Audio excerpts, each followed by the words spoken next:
여기에 한 외국인 남성이 업체 담당자들과 언성을 높여가며 말다툼을 하고 있습니다. 그런데 그 남성의 아내로 보이는 여성은 누군가와 꼭 껴안고는 울음을 터뜨리고 마는데요. 대체 이 외국인 가족에게는 무슨 일이 있었던 것일까요? 안녕하세요. 저는 멕시코에 살고 있는 클로디오라고 합니다. 저는 멕시코의 친환경 재생에너지 산업개발팀에서 일을 하고 있는데요. 제가 일하고 있는 회사는 최근 대규모 투자를 받게 되었어요. 멕시코는 아직 친환경 에너지에 대한 연구나 개발이 적극적으로 이루어지고 있지 않기 때문에 이 정도의 투자는 정말 이례적인 일이었습니다. 뉴스에까지 나올 정도였으니 말 다 했죠. 그래서 이번 비즈니스는 중요한 일이었습니다. 회사에서 제게 맡겨진 일은 천연자원과 자원을 활용할 수 있는 기술을 가진 나라의 기업과 파트너십을 맺는 것이었습니다. 단순히 수출 수입을 하는 관계를 넘어 더 긴밀한 비즈니스 관계가 되어야 했죠. 제가 선택한 곳은 중국과 한국이었습니다. 중국에는 우리 에너지 사업에 필요한 천연가스, 우라늄 등의 10종 이상의 에너지 천연 자원을 보유한 국가였고, 한국은 천연 자원은 없는 나라였지만 세계에서도 손꼽히는 기술력을 보유한 나라였습니다. 그래서 주요 거래처인 중국과 한국으로 출장을 가게 되었죠. 중국에서는 47일, 한국에서는 29일 일정이었는데 총 합쳐 76일이라는 긴 시간이었기에 아내와의 대화가 필요했지만 저는 아내가 당연히 제 출장을 흔쾌히 이해해 줄 수 있을 거라 믿었습니다. 그런데 아내는 제 생각과 다른 반응을 보였어요. 당신이 아닌 다른 직원이 가면 안 되는 일이겠지라며 저의 출장을 불편해하는 모습을 보였기 때문입니다. 항상 제 의를 존중해주는 아내였기에 왜 이런 반응을 하는 건지 의아했습니다. 그런데 그때 아내가 갑자기 눈물을 뚝뚝 흘리기 시작했습니다. 전 아내의 급작스런 눈물을 보고 놀랐었어요. 알고 보니 아내는 우울증을 앓고 있었더라고요. 실제로 아내는 병원에 다닌 지 오래되었고 약을 처방받아 먹고 있었죠. 그런데 약도 제대로 먹지 못했습니다. 저희는 6살 된 딸을 키우고 있었는데 우울증 약을 먹으면 잠이 와서 딸을 보는데 어려움이 있었기 때문이었죠. 너무 미안한 마음이 들었습니다. 제가 회사 일이 바쁘다는 핑계로 가사와 육아에 참여하지 않아 아내가 우울증에 걸린 것이었으니까요. 이런 상황에서 아내와 아이를 두고 가는 건 아내에게도 딸에게도 너무 미안한 행동이었어요. 하지만 그렇다고 해서 출장을 펑크내는 것도 문제가 컸습니다. 프로젝트의 가장 핵심 인물인 제가 이 중요한 시기에 갑자기 빠져버린다면 저와 함께하는 팀원들과 그들의 가족, 회사마저 위기에 처하니까요. 저는 이런 상황을 회사에 솔직하게 알리고 아내와 딸과 함께 출장 가는 것을 허가해 달라 요청했습니다. 솔직히 잘릴 각오로 말한 거였는데 다행히 회사는 이를 허락해 주었습니다. 그만큼 이번 프로젝트가 중요하고 긴박했다는 의미였죠. 저는 사비를 들여 아내와 딸을 데리고 천연자원 확보를 위해 출장지인 중국으로 향했습니다. 저는 중국에 대한 기대가 컸습니다. 업무적으로 보면 중국은 참 매력적인 나라였습니다. 자원과 인력이 풍부한 나라였죠. 인건비도 저렴해서 중국에 어떤 공장을 세우든 무리가 없었습니다. 무엇보다 아시아의 강대국으로서 파워도 막강했기 때문에 중국이 선진국으로서의 면모를 보여줄 것이라 생각했죠. 저희 가족은 괌이나 발리와 같은 휴양지로 여행을 떠나는 일정은 아니었지만 중국같이 큰 나라라면 아내와 아들에게 많은 것을 보여줄 수 있을 거라고 생각했고 비록 출장으로 떠나는 거였지만 그래도 나름 기분이 좋았습니다. 중국 공항에 착륙했고 저는 아내와 아이의 손을 잡고 짐을 찾아 나갔습니다. 그런데 뭔가 이상했어요. 아무리 찾아봐도 저희를 마중 나온 중국 거래처 직원이 보이지 않았습니다. 도착한 중국 공항은 거대하면서 인파들도 엄청나게 많았고 경제대국답게 수많은 사람들이 공항을 누비고 있었습니다. 중국 기업은 숙소와 일정들을 준비해 두었으며 직원들이 공항에 마중을 나와 있을 거라고 했었기에 당연히 저희를 마중 나온 중국 기업의 직원들이 있을 거라고 생각했는데 보이지 않았죠. 저는 곧장 거래처 담당자에게 전화를 걸었어요. 그런데 전화를 받지 않더라고요. 사실 중국 업체에서 마중 이야기를 꺼내지 않았다면 공항에서 기다릴 이유도 없이 바로 숙소로 이동을 했을 텐데 혹여라도 뭔가 소통에 오류가 있었나 싶어 한참을 공항에서 기다려야 했습니다. 사람들은 어찌나 많은지 아내와 제 아이가 너무 힘들어하는 게 눈에 보이더군요. 담당자와 통화를 한 건 10통 가까이 전화를 한 뒤였어요. 저는 이미 화가 잔뜩 나 있었습니다. 하지만 거래처 담당자이니만큼 최대한 예의를 차려서 말하려고 했습니다. 그런데 중국인 담당자는 뭔가 바쁜 목소리로 도착일이 오늘이었냐면서 자신은 내일인 줄 알았다는 황당한 소리를 하더군요. 그러더니 준비해둔 호텔 주소를 알려줄 테니 공항에서 버스를 타고 이동하면 될 거라며 다시 전화를 준다고 하고는 급하게 끊어버렸습니다. 하지만 저는 통화하다가 수화기 안에서 골프공을 때리는 타격음과 나이스샷을 외치는 사람들의 목소리를 들을 수 있었습니다. 전화를 끊고 나서 참 어이가 없더군요. 제 통화 목소리에 언성이 높자 아내는 무슨 일 있는 거냐며 묻더군요. 별일 아니라면서 넘어갔지만 속으로는 불같이 화가 나고 있었어요. 수저우 공항에서 숙소까지 고속버스를 타고 베이징 방향으로 약 2시간 20분 정도를 가야 됐었습니다. 그런데 저는 고속버스 안에서 정말 황당한 사건을 마주하고 말았었는데요. 제가 구매한 티켓의 좌석에 다른 사람이 앉아 있던 겁니다. 말이 통하지 않으니 세계 공통어인 영어로 여긴 우리 좌석이라고 얘기했지만 그 중국인은 손을 절레절레 저으며 영어를 못한다는 제스처를 취하더군요. 공항서부터 예민해 있던 저는 번역기를 들이밀며 우리 자리니 비켜달라고 했는데 중국인은 자리에 일어나더니 오케이 오케이를 하곤 우리 좌석 바로 뒷자리로 자리를 비키더라고요. 하지만 그럼에도 기분이 썩 좋지는 않았습니다. 왜냐하면 그 중국인의 표정이 굉장히 비아냥되는 표정과 중국말을 써가며 자리에서 비켰기 때문입니다. 하지만 이건 시작에 불과했었다는 걸 단 몇 분 만에 알고 말았었는데요. 자리에 아이를 앉히려고 하고 있었는데 중국인이 앉아있던 저희 좌석 바닥에 침이 잔뜩 뱉어져 있더라고요. 말도 통하지 않는 중국에서 아내와 아이도 있는데 싸우고 싶지 않아서 아내와 아이는 그나마 깨끗한 쪽에 앉히고 침이 잔뜩 뱉어져 있던 자리에는 제가 앉아 최대한 침을 밟지 않게 애썼습니다. 속으로 영 찝찝하더군요. 이렇게 이 시간이 넘게 가야 했으니 말이죠.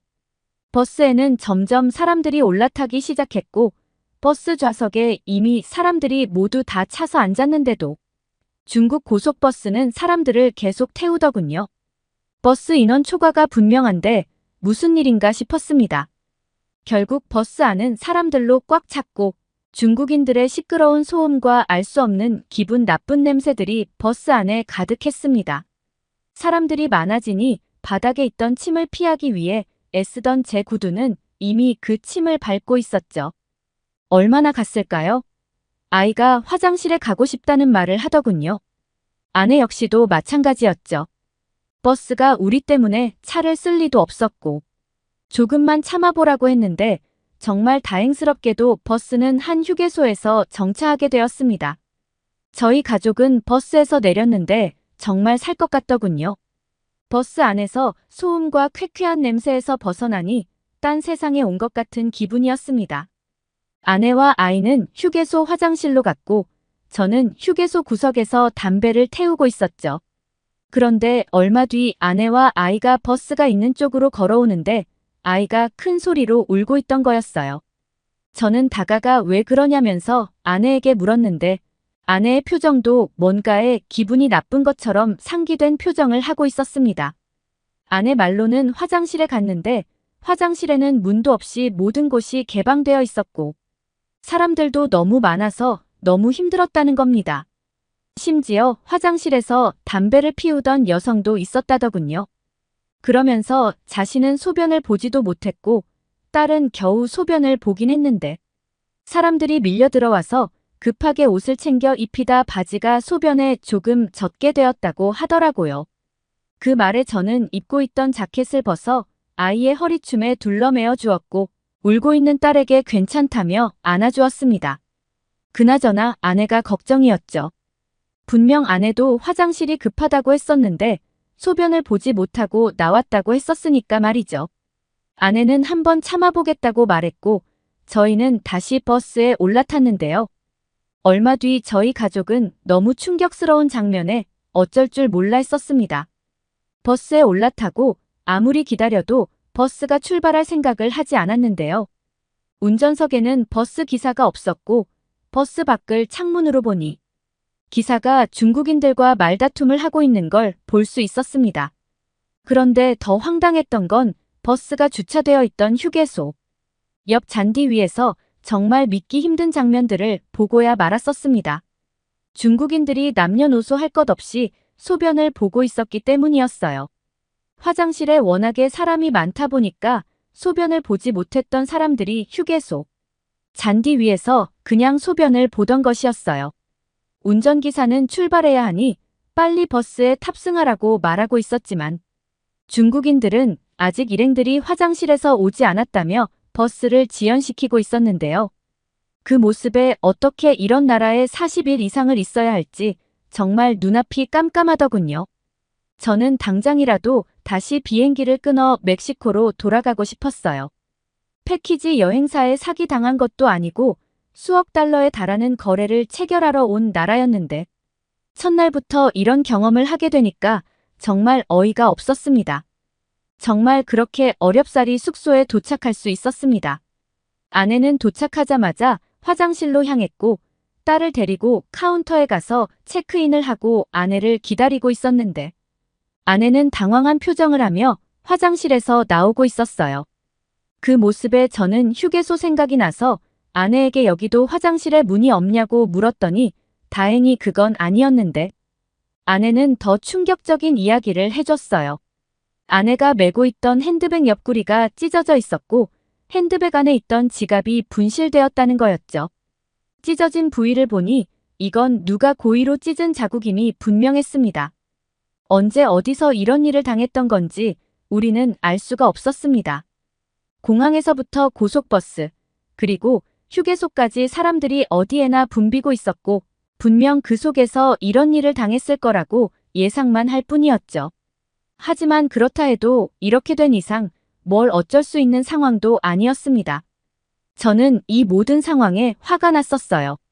하지만 저보다 지갑이 분실된 것에 더 힘들어하는 아내의 표정을 보니 저까지 혼란스러워하면 안 될 것 같아서 꾹 참았습니다.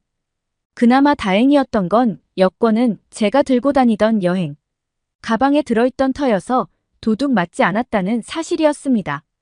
다음 날 아내와 아이는 호텔에서 잠시 시간을 보내는 걸로 하고 저는 중국 업체와의 미팅을 위해 중국 회사로 향했습니다. 어제 겪었던 일들 때문인지 영 컨디션이 좋지 않았죠. 유쾌하지 않았던 발걸음과 찝찝했던 제 예상은 비껴가지 않았습니다.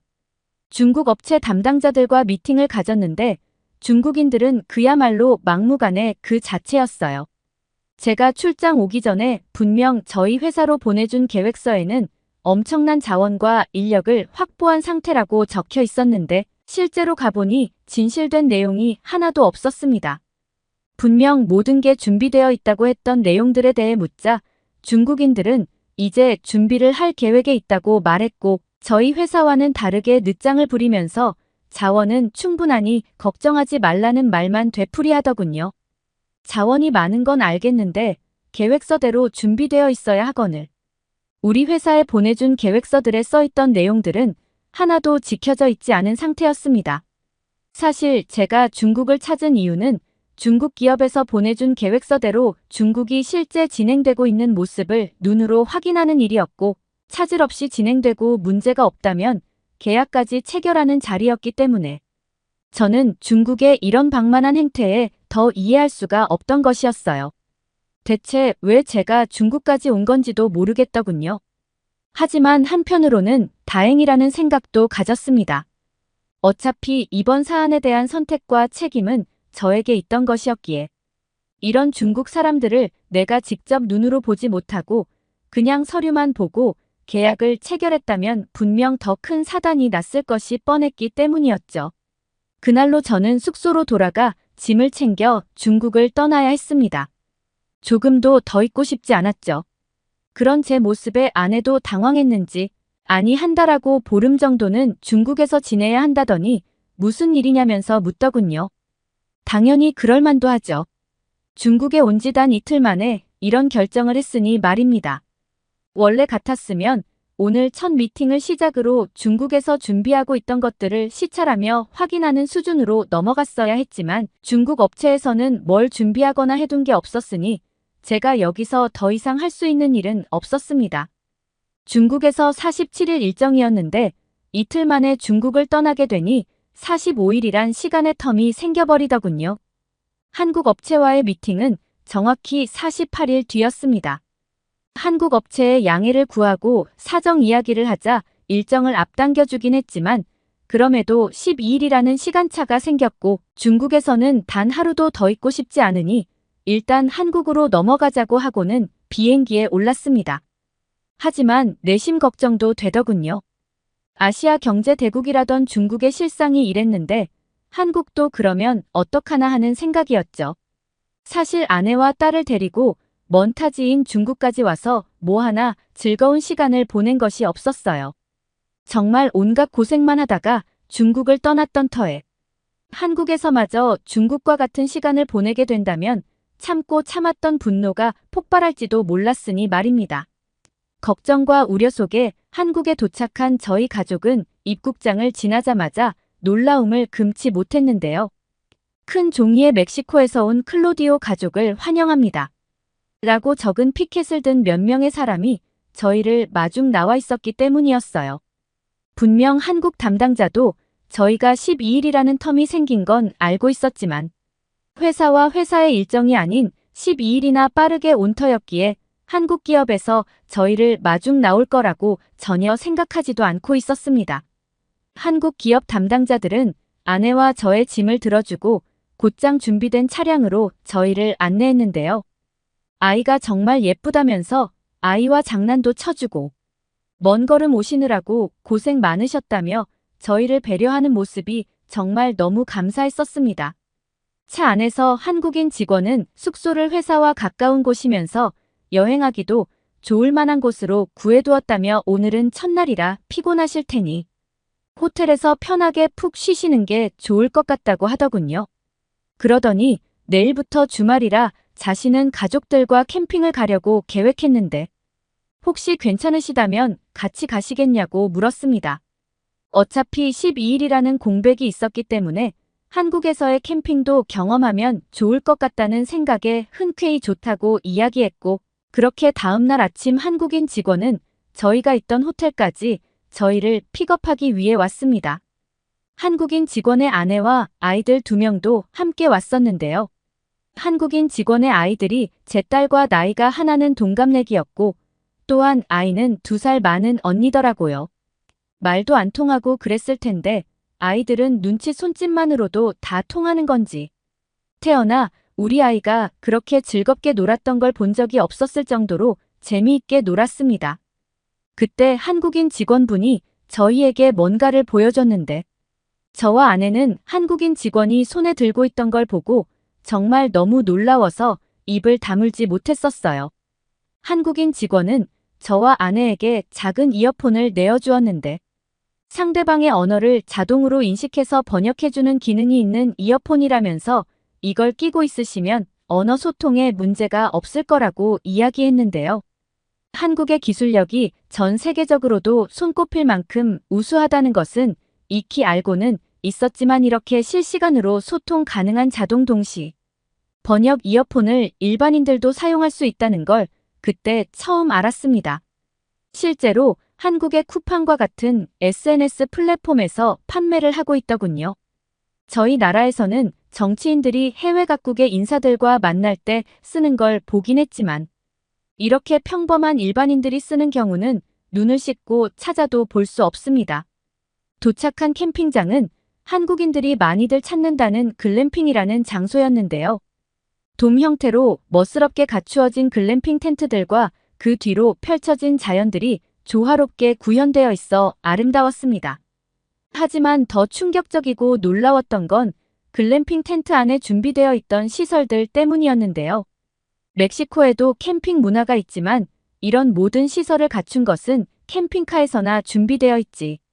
일반 이런 천으로 만들어진 텐트 안에 이런 시설이 준비되어 있는 곳은 없었기 때문이었고, 심지어 텐트 안의 바닥은 한국의 온돌 기술이 접목되어 따뜻하기까지 하더군요.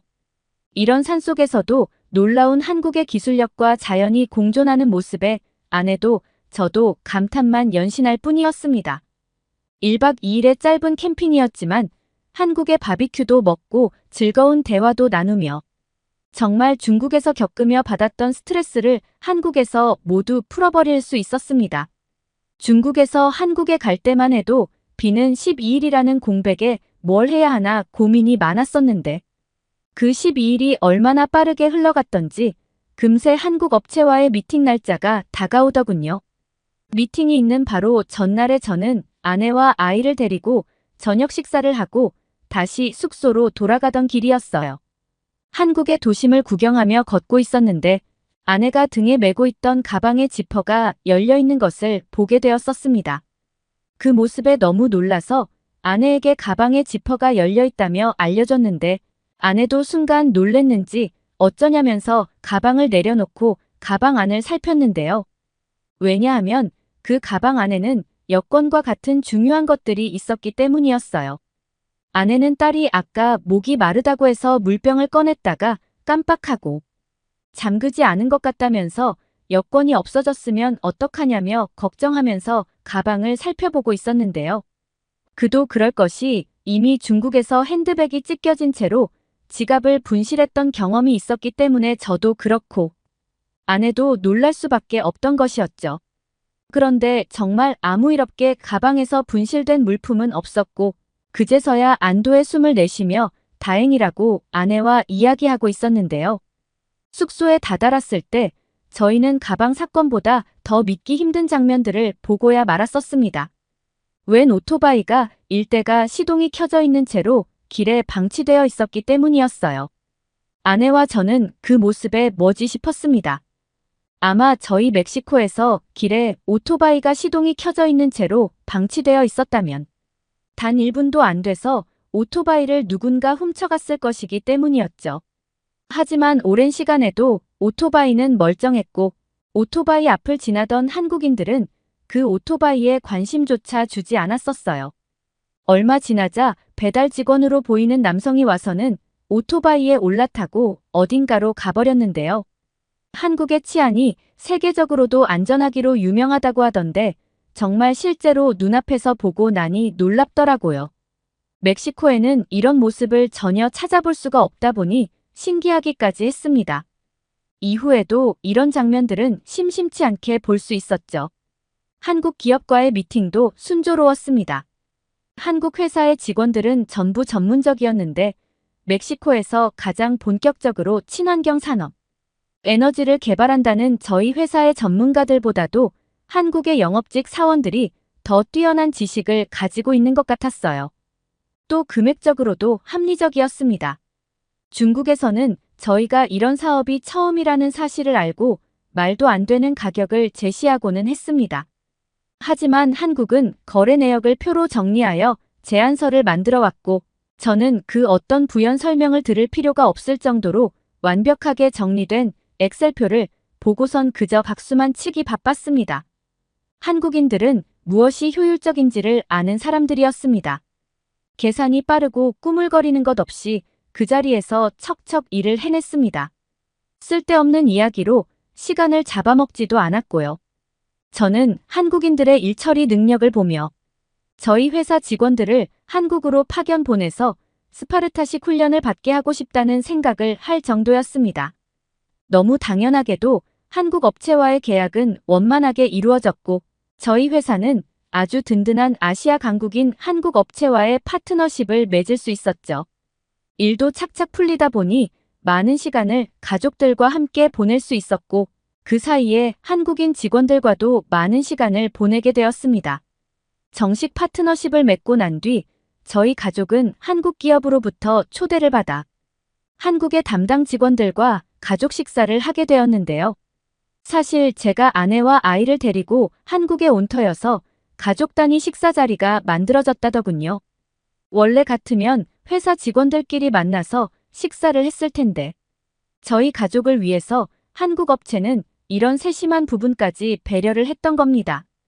이어폰 덕분에 소통에도 문제가 없었고 저희 아내도 국적은 달랐지만 오랜만에 만나는 또래 한국 직원 아내들과의 즐거운 시간을 보냈죠.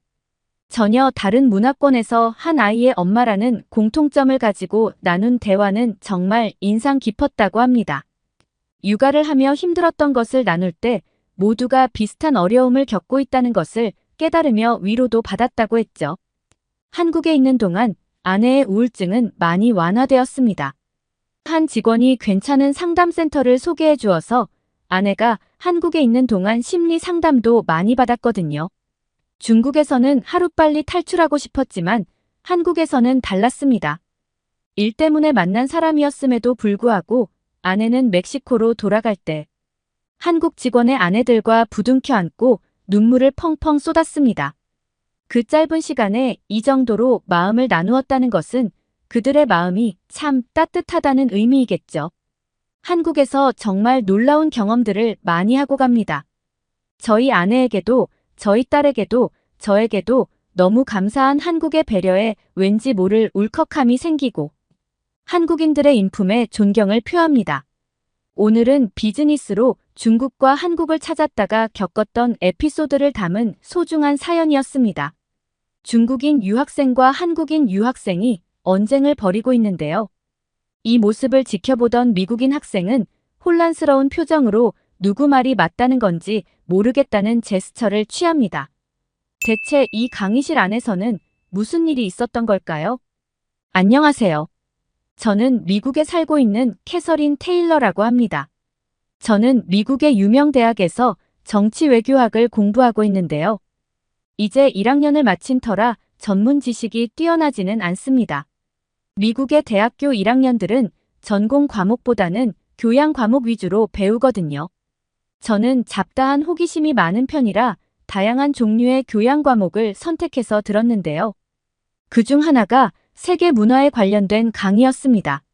제가 이런 강의를 들은 이유는 제게는 미국인으로서 풀어가야 할 숙제가 있기 때문이었어요. 미국은 이민자들이 세운 나라이고 다인종 국가이지만 여전히 타인종에 대한 경계심을 가지고 있는 나라이거든요. 저는 이런 인종차별을 해결하기 위해서는 모든 인종이 서로의 다름을 인정하고 다양성을 받아들이는 것이 필요하다고 생각했습니다. 그래서 문화의 다양성을 중요하게 생각하는 교수님의 강의를 선택했죠. 교수님은 서양인들에게는 다소 낯선 아시아 나라의 이야기를 많이 들려주셨습니다.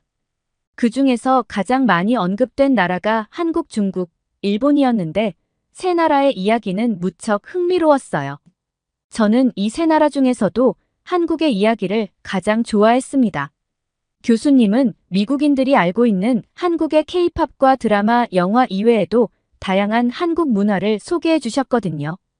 그런데 모두가 저처럼 한국의 이야기를 좋아하는 건 아니었습니다. 제가 듣는 강의에는 몇몇 아시아 유학생들이 있었는데 그 중에서 중국인 유학생이 가장 많았어요.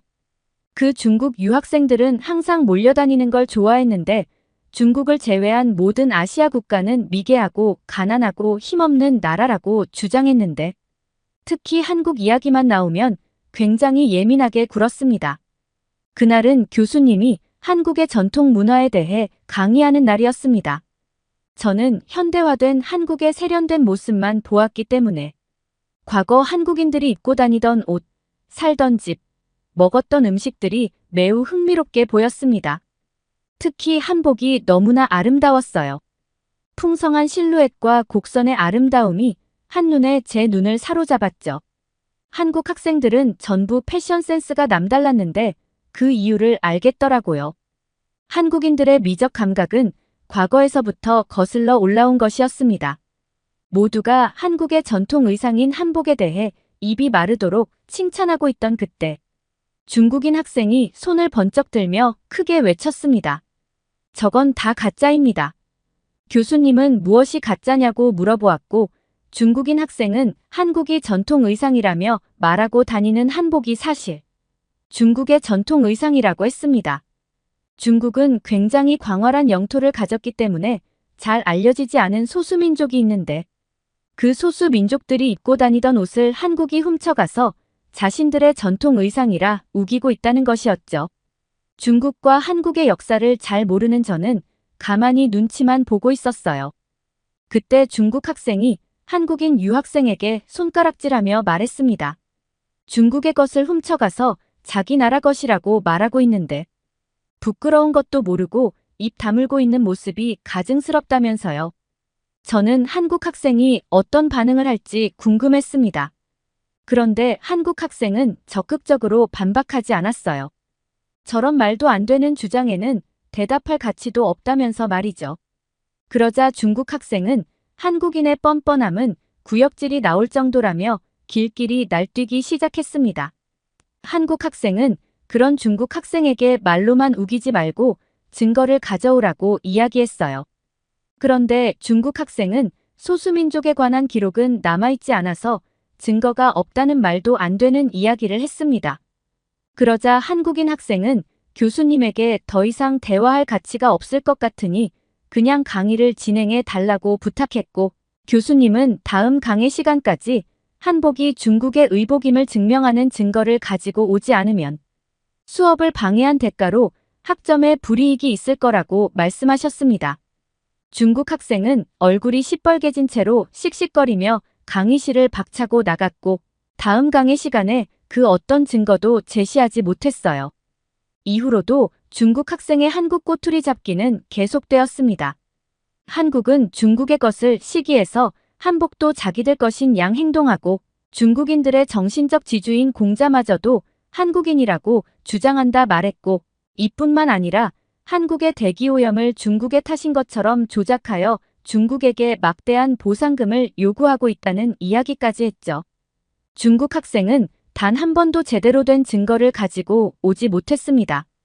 한국 학생이 정확한 자료를 가지고 반박하며 씩씩거리며 강의실을 박차고 나가는 행동만 반복했죠. 중국 학생은 심지어 한국인들이 쓰는 한글이라는 언어가 중국의 한자에서 비롯된 것이라는 주장을 했습니다. 교수님이 직접 근거를 들어 한글은 만든 이와 만든 과정이 자세히 남아있는 세계의 유일한 문자이며 한글이 한국의 고유한 문자임을 일목요연하게 설명했음에도 불구하고 한국인들이 비열하게 자료를 조작하고 세계를 속인다며 한국을 욕하고 다녔습니다.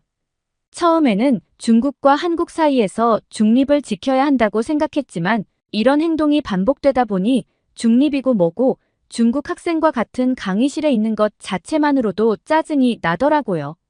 조곤조곤 이야기해도 들어줄까 말까 한 말을 하면서 큰 소리로 소리를 빽빽 질러대니 귀가 아파서 강의에 집중을 할 수가 없었습니다. 대학까지 와서 학문을 연구한다는 지식인이 증거와 논리 없이 고집만 부려대는 것도 정말 보기 싫었죠. 그날에는 아시아 국가의 군사력을 주제로 강의가 진행되었습니다. 각 나라의 군사력을 이야기하면서 자연스럽게 한국 군사력에 대한 이야기가 나왔어요. 대부분의 학생들이 한국의 군사력에 관심이 많았습니다. 그도 그럴 것이 한국은 전쟁이 종료되지 않은 휴전 국가였으니까요. 학생들은 한국이 어떤 무기로 무장하고 있는지, 적대국인 북한과의 군사력 차이는 어느 정도인지에 대해 질문했습니다. 그런데 갑자기 중국 학생이 또다시 손을 번쩍 들고 나섰습니다. 그런 작은 나라에 대한 이야기 말고 중국의 군사력에 대한 이야기나 하자면서 말이죠. 단순히 군사력 순위를 넘어 미국과의 군사동맹 관계와 같은 전문적인 질문이 오고 가는 상황에서 한다는 소리가 겨우 이거라니. 한국에 대한 악감정이 있는 건 알겠지만 자신의 감정 때문에 다른 학생들의 지적 호기심까지 묵살해버리는 태도에 너무나 화가 났습니다. 저는 참다 못해 한 소리 하려고 하는데 교수님이 중국 학생에게 왜 중국 이야기를 해야 하느냐 물으셨어요. 그 말에 중국인 학생은 한국은 세계 군사력 순위 5위에 불과하지만 중국은 무려 3위라고 말했습니다. 그렇기 때문에 더 강한 나라의 군사력을 이야기하는 게 옳다고 말했죠. 전 세계에서는 3위이지만 아시아 국가에서는 1위이기 때문에 당연히 중국이 군사력 부분에서는 조명받아야 한다고 했습니다. 그 학생은 중국은 전쟁 시 동원할 수 있는 병력이 7억 명이 넘지만 한국은 2,500만 명에 불과한다는 말로 중국의 군사력을 설명하기 시작했는데 왜 자기 나라 군사력을 말하는데 굳이 한국을 비교 대상으로 두는지 이상했습니다. 중국 학생이 한국과 중국을 비교하며 의기양양하던 그때 교수님은 동원 병력은 중국이 월등히 많은 것이 사실이지만 한국의 군사력이 세계 최고임은 변함이 없고 한국의 역사와 지리적 특성을 고려해 본다면 중국보다 한국의 군사력을 조명하는 것이 훨씬 더 유익하다고 말씀하셨습니다. 중국 학생은 이것만은 참을 수 없다는 듯 교수님에게까지 손가락질을 하며 언성을 높였어요. 가뜩이나 목소리가 큰 중국인이 소리까지 크게 질러대니 저는 중국 학생의 입을 막아버리고 싶었어요. 중국 학생은 한국과 중국이 전쟁을 하면 한국은 단 하루 만에 불바다가 될 것이라고도 주장했는데 교수님은 그의 말에 코웃음을 치며 그렇게 생각하는 명확한 근거를 대보라고 하셨습니다. 중국 학생은 중국이 얼마나 많은 탱크와 미사일, 신식 무기를 갖췄는지를 설명했습니다. 그런데 교수님은 눈도 깜짝 안 하셨어요. 저는 교수님의 태도가 의아했습니다. 처음으로 제대로 된 근거를 갖춘 주장이었고 세계 국가 군사력 지수는 엄중한 기준을 바탕으로 측정되기 때문에 중국 학생의 말은 충분히 신빙성이 있었습니다. 저 말이 사실이라면 한국은 중국에게 한 주먹거리도 안 되는 상대일 것임이 분명했어요. 교수님은 흥분해서 말을 쏘아붙이는 중국 학생에게 중국이 수적으로는 우세한 게 사실이나 중국이 한국을 하루 만에 함락시키는 건 판타지 소설 속에서나 가능한 일일 것이라고 말씀하셨습니다. 중국 학생은 한국의 거짓말만 믿고 편파적인 강의를 한다며 분노했어요. 한국에게서 돈을 받은 게 분명하다며 소리치는 무례까지 저질렀죠. 교수님은 개인적인 감정에 휘둘려서 진실을 보지 못하는 것만큼 부끄러운 일이 없다며 중국 학생의 행동을 강하게 지적하셨습니다. 앞으로 한마디만 더 얻는다면 공식적으로 문제를 삼을 것이라 하자. 그제야 입을 다문 중국 학생에게 교수님은 숫자가 많다고 전쟁에서 무조건 유리할 것이라 생각하는 건 멍청한 짓이라고 말했습니다. 교수님은 중국이 많은 무기를 보유한 건 사실이지만 한국과 비교하면 질적으로 떨어진다며 한국의 공군을 예로 드셨는데요. 한국은 5세대 전투기인 F-35를 보유하고 있는데 이는 웬만한 중국 전투기는 압살해버리는 파괴력을 가지고 있었다고 하셨는데요. 이에 중국 학생은 중국도 5세대 전투기인 J-20을 보유하고 있다며 전문가인 교수님에게 제대로 알아보고 강의를 해달라고 말하며 비아냥거렸지만 중국의 5세대 전투기는 전투기에서 가장 중요한 엔진과 레이더에서 큰 결함을 가지고 있고 한국의 전투기 1대를 상대하려면 중국의 전투기 수십 대는 끌고 와야 게임이 된다는 말씀에 중국 학생은 입을 다물 수밖에 없었습니다. 또 중국은 그토록 자신하던 항공모함의 개발 사업을 중단한 상태였습니다. 그에 반해 한국은 국방비를 확장했고 세계 군사력 순위 4위로 오르는 것을 목표로 하고 있었죠. 중국 학생은 한국이 국방비를 늘려봤자라며 비아냥거렸습니다. 그저 그런 결과가 나올 게 뻔하다는 것이었죠. 그러자 교수님은 한 뉴스 기사를 보여주셨어요. 유럽 나토의 최대 규모 국가인 폴란드가 한국의 무기로 군대를 재정비하는 중이라는 기사였습니다. 폴란드가 수많은 나라 중에서 한국을 선택한 이유는 한국의 무기 제작 속도가 다른 나라에 비해 월등히 빠르며 빠르게 완성되는데도 불구하고 미국의 최고 성능 무기에도 뒤처지지 않는 수준으로 제작되기 때문이었습니다. 교수님은 중국 학생에게 한 나라의 군부대가 한국의 무기로 꽉꽉 채워지고 있는데 이래도 한국이 그저 그렇다고 말할 수 있느냐고 물어보았는데 중국 학생은 식은 땀을 삐질삐질 흘리면서도 꿋꿋하게 한국의 군사력을 까내렸습니다. 한국이 전쟁 중인 국가라는 것을 들먹이며 한국은 적국을 부수고 민간인을 학살하기 위해 군사력을 키우는 것뿐이다. 지금 군사력을 키우는 것도 전부 전쟁 준비를 위해서다라고 말했죠. 한국과 달리 중국은 아시아의 대국으로서 주변 국가를 지키고 보호하는 일에 책임을 다하고자 군사력을 키우는 것이라 주장했고요. 일리가 있는 말이라고 생각하던 그때 한국 학생이 중국 학생의 말은 헛소리에 불과하다며 어이없어 했습니다. 그러면서 한국과 중국 영토의 크기를 비교해 보여주었고 저 작은 나라에서 지금까지 1000번이 넘는 전쟁이 발생했었다는 충격적인 사실을 알려주었죠. 더 놀라웠던 것은 그리고 그중 절반이 중국의 침략이었다는 것이었어요. 게다가 한국은 단 한 번도 중국을 침략한 적이 없었습니다. 한국 학생은 한국은 수백 년 동안 중국의 침략에서 스스로를 지키기 위해 군사력을 키워왔지만 중국은 침략을 위해 군사력을 키웠고 지금도 다른 나라와 영토 분쟁을 일으키고 있다라고 말했는데 강의실에 있는 모든 사람들이 한국 학생의 말에 동의하고 있었어요. 중국 학생들만 빼고 말이죠. 저는 한국이 1000번의 침략을 받았음에도 불구하고 사라지거나 정복되지 않았음에 감명받았습니다. 숫자가 많은 것이 다가 아니라는 교수님의 말을 직접 증명한 나라가 바로 한국이었던 것이죠. 저는 과열된 분위기를 식히기 위해 가진 쉬는 시간에 한국 학생에게로 가서 한국의 전쟁사에 대해 물어보았어요. 그 학생은 아주 간단하게 한국의 전쟁사를 설명해 주었는데 짧게 들은 내용이었지만 너무나 흥미로운 내용들이 많았습니다. 그 중에는 놀라운 전략으로 적군을 괴멸시킨 한 장군의 내용도 있었는데 만약 이런 전략가가 한국에 또 나타난다면 오히려 중국이 한국에게 역풍을 맞을지도 모르는 일이겠더라고요. 전쟁은 숫자가 다가 아니라는 것은 이미 역사적으로 증명된 사실이었습니다. 과열된 분위기를 식히고자 잠시 휴식한 후 강의가 재개되었습니다.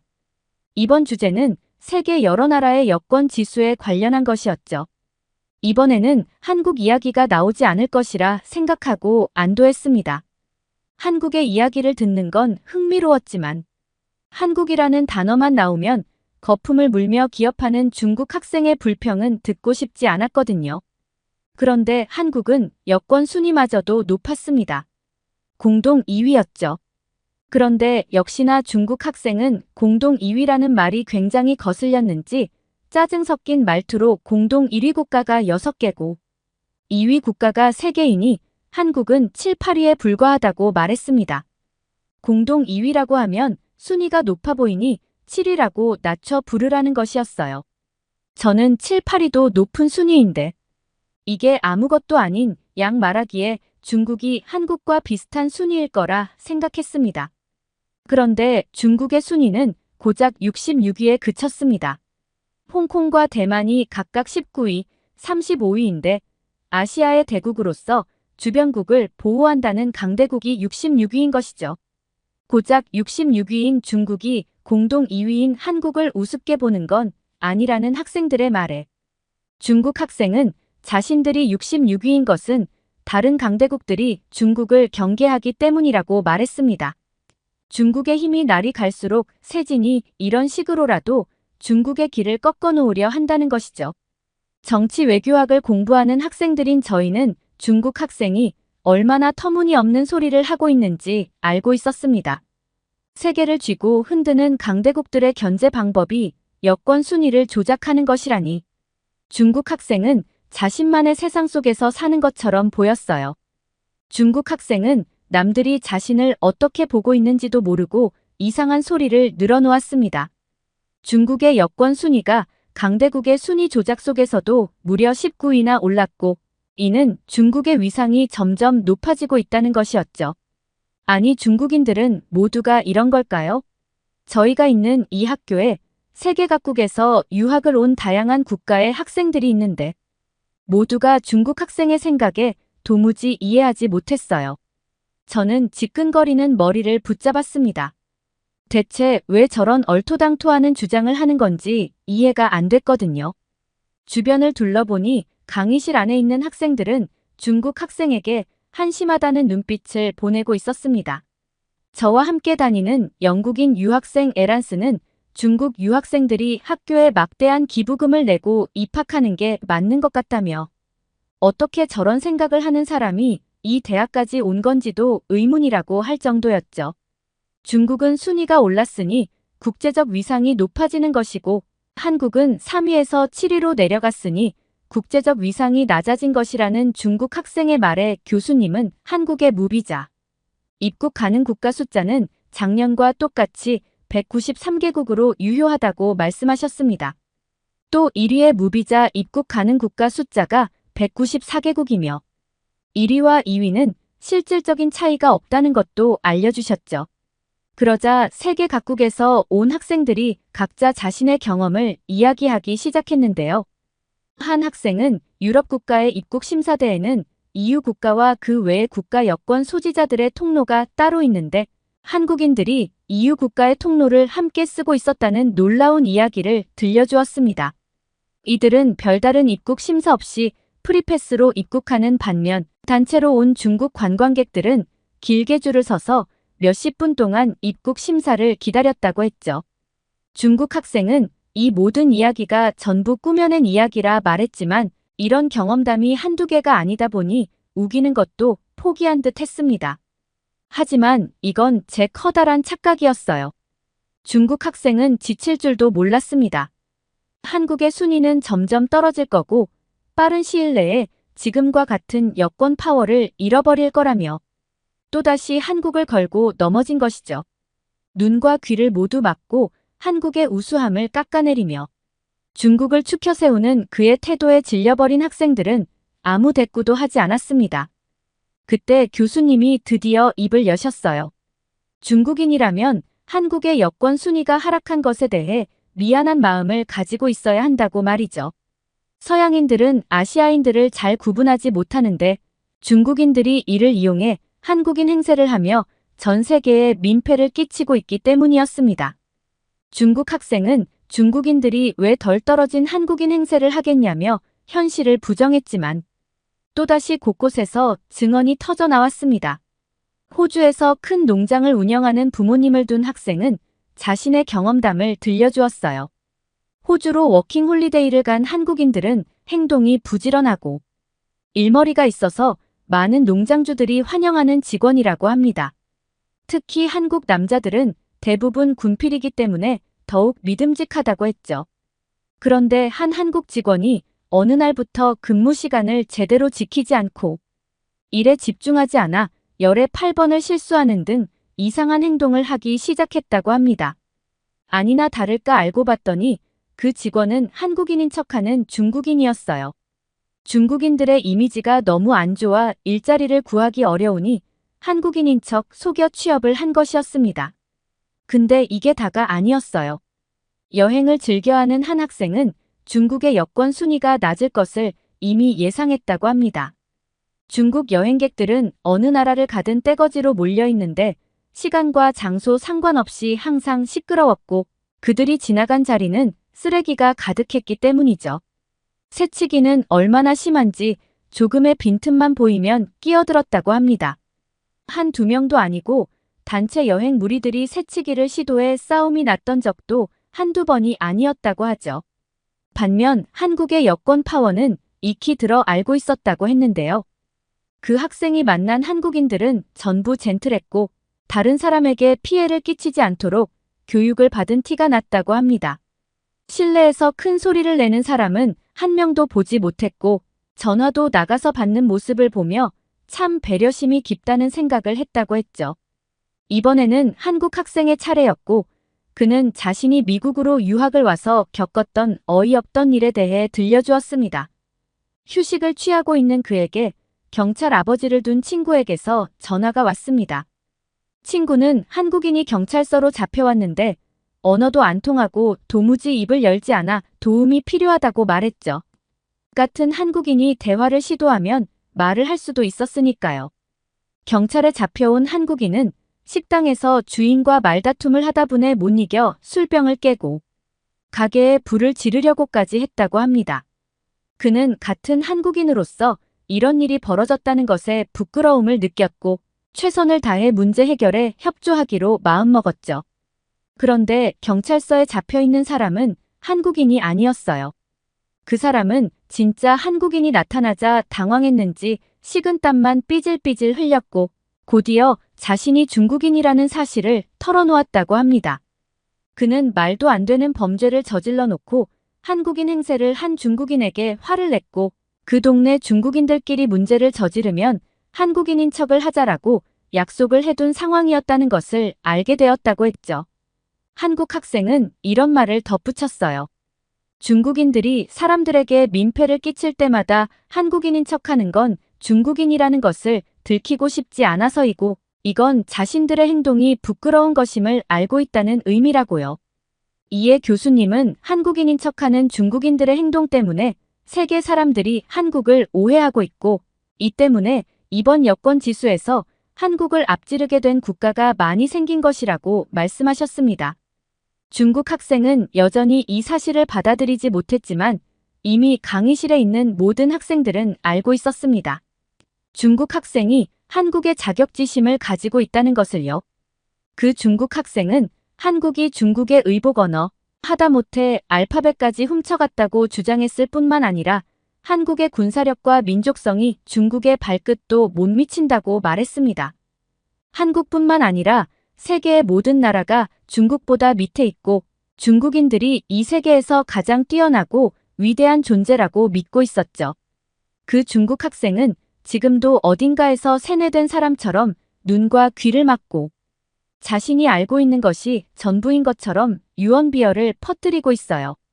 이런 행동이 계속되면 학교에서 징계를 받게 될 텐데 부디 그 전에 정신을 차리고 근거 없는 자신감 대신 현실을 직시하기를 바랄 뿐입니다.